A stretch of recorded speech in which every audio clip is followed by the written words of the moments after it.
If you feel like you're not getting any results from networking, or if you avoid it together because it feels so cold and impersonal, you're not alone. In this video, I'm going to be covering 6 common networking mistakes that people often make, whether they're trying to get a new job, entering a new industry, or trying to establish more connections in their existing field. Networking is a necessary part of both starting your career and furthering it down the line, but it doesn't always come naturally, and it can be really frustrating if you feel like you're putting in all this effort but you're not seeing any results. I've been there. A few years ago, I got laid off from my corporate project management job and decided to pursue my dream of working in the film industry. For the first few months of networking, I felt like I really wasn't getting anywhere. People weren't really returning my emails, and the conversations that I was having, a lot of the times left me at a dead end. Eventually, I realized some of the mistakes I was making and changed my approach to networking. I started getting more replies, better conversations, building better connections, and ultimately getting jobs that were better for my career growth and also paid more. All in all, over the course of 9 months, I reached out to about 200 people, and of those 200 people, talked to about 40 in person over Zoom. And since then, I've also worked in the industry for a couple of years, so I've also seen new people come in and network, so I've seen what works and what doesn't work from the other side. In this video, I'm going to be sharing the top 6 networking mistakes that I learned from and how to overcome them. Networking mistake number 1, not being specific about what you want from networking.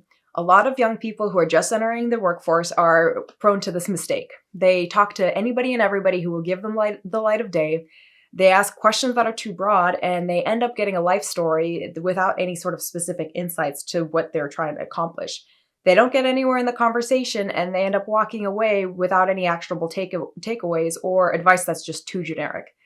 Instead of doing this, make it easy for people to help you. Help people understand how they can help you. When you reach out, let them know what it is that you're looking to learn from them specifically.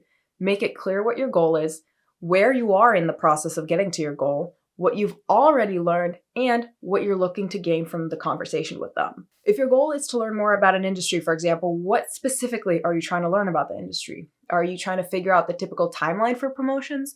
Are you trying to figure out the average income, the work-life balance, the overall job satisfaction, the challenges that people face? If your goal is to get hired, then your questions are going to look more specific than the ones that I just listed. So for example, where are the opportunities now? If this person you're talking to was in your shoes, where would they start? Who would they talk with first? What skills do you need to learn? What's the best way to get hands-on experience? What I did and what I recommend that you do is keep a running list of questions that you have about the industry, about whatever questions pertaining to your goal in your phone. So keep a running list in your phone, update it as you get more ideas. Before you meet with every person, review this list so that you can remember what it is that you're trying to achieve, and so you can help guide the conversation so it's not just going in every which way direction willy-nilly. Networking mistake number 2, not networking enough. People often stop networking before they've gotten enough momentum to actually see the results of networking.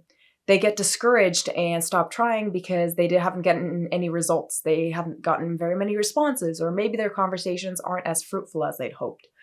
Instead, realize that networking is a numbers game. It's great to meet people, but you gotta meet a lot of people in order to meet the right ones. Not everyone who you reach out to will respond, and of the people that do respond, not everyone's gonna be able to help you in the way that you want. Maybe someone can't help you because, they were really successful, but they can't articulate quite how they got there. Or maybe it's been so long that their advice is outdated. Or maybe their own circle of connections is small and they can't really introduce you to too many people. But there are people out there who do have answers to your questions.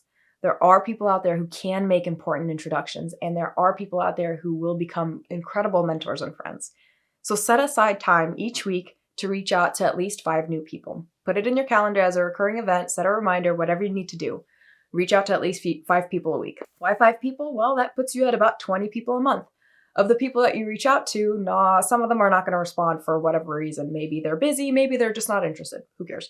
Some of those people aren't going to respond. Of the people who do respond, some of them aren't going to be that helpful. Only a few of them will actually have information or connections or insights that are actually going to be helpful to you. So remember, we're playing a numbers game. The more people that you connect with, the more likely you are to meet those people who will make introductions and who will be helpful to you in your journey. Networking mistake number 3, reaching out on mediums where people aren't active. I'm pretty embarrassed by how many LinkedIn messages I sent to people who weren't active on the website and hadn't posted on there in years. Not surprisingly, most of those messages were unread and unanswered. I eventually realized that most people in the film industry don't really hang out or spend time on LinkedIn, even though a lot of them have profiles that are on there. So instead of wasting your time writing messages that no one's ever going to read, figure out where the conversations are already happening and meet them there. This is going to vary industry by industry and by demographic and by company. In my case, in the film industry, I figured out that people in the film industry actually rely pretty heavily on Facebook for their professional lives. They actively participate in industry-specific Facebook groups where they ask questions, post job listings, and share all sorts of updates. Once I realized that and started leveraging those Facebook groups and reaching out to connecting with people there, my networking just skyrocketed. So ask people that you're networking with, where are the conversations happening already? Pay attention to how active people are on different websites. If you're not having luck on social platforms like LinkedIn, Facebook, or whatever venue you're talking about, see if people share their contact information on their websites, or if you can leverage professional databases where people share their information. Networking mistake number 4, writing a brand new email every time you reach out to a new person. If you are writing a brand new message or a brand new email every time you reach out to another person, you're not playing the numbers game right. The more time it takes you to reach out to every person, the fewer people you're going to be able to reach out to in any given day, and the lower your odds are of meeting the people who are going to make a difference in your career. Instead of writing a brand new email every time, create a reusable email template. Draft a message that includes who you are, why you're reaching out, what you're trying to gain from the conversation, and an invitation to connect. Keep it short, keep it sweet. Here's a template that you can customize yourself. Hi, insert name. I hope this finds you well, or however you greet people. I'm reaching out because insert how you learned about them.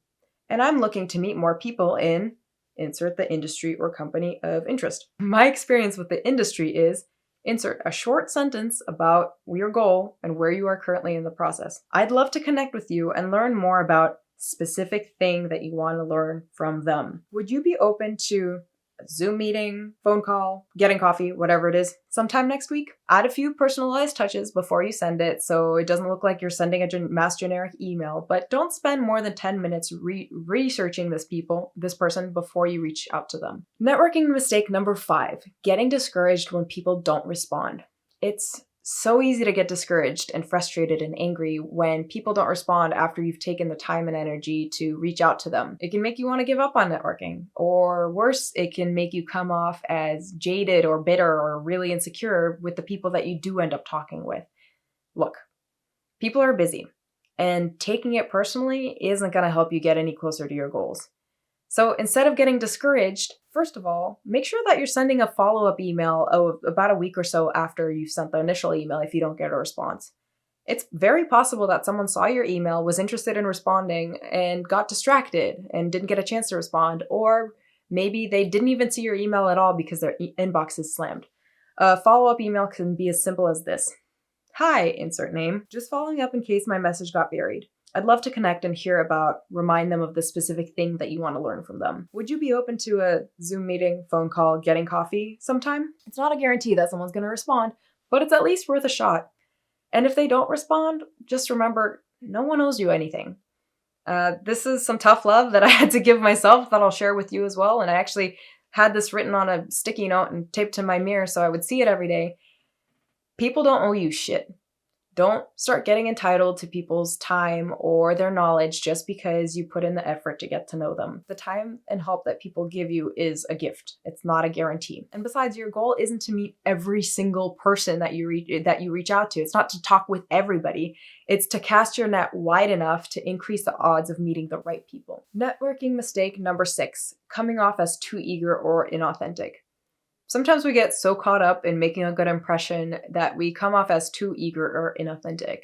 We focus too much on asking about the positive elements of the job or the industry and avoid bringing up any negatives because we don't want people to question our commitment. We want to make a good impression. We think that the more eager and excited and positive we come off, the more likely this person is going to hire us or help us. But that often comes up as inauthentic. People don't like suck-ups, and they can sense when someone is being fake or being over the top to try to win their affection or trying to win brownie points. Don't idolize the people that you network with. Talk to them as equals, as peers. You're much better off being honest with people. If you're worried about something, an element about the industry or the company, bring it up. Be honest about it. Like if you're worried about wages or growth opportunities or equality or work-life balance or whatever, bring it up. Ask questions about that. Ask for people's perspective on it. First of all, this helps you get insights about the next step that you're taking so you can make a better decision of whether that's a right fit for you. And secondly, this actually establishes you as a peer in people's minds. The connection that we have with someone who's trying to super hard to get us to like them is very different. That connection is very different from somebody that we consider a friend or a peer or an equal.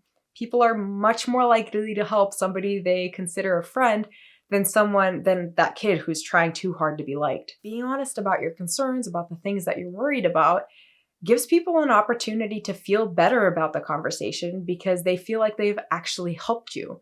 They can be honest about their experiences instead of having to sugarcoat everything.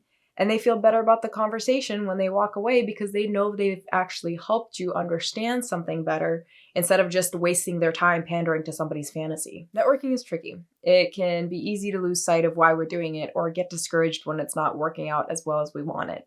But remember, the more people you can potentially connect with, the more you increase your odds of meeting those people who are going to make all the difference. There are some incredible individuals out there that are going to become your mentors, they're going to become your advocates, they're going to become your friends. And that alone makes all the trial and error of networking worth it. So get going. You got this.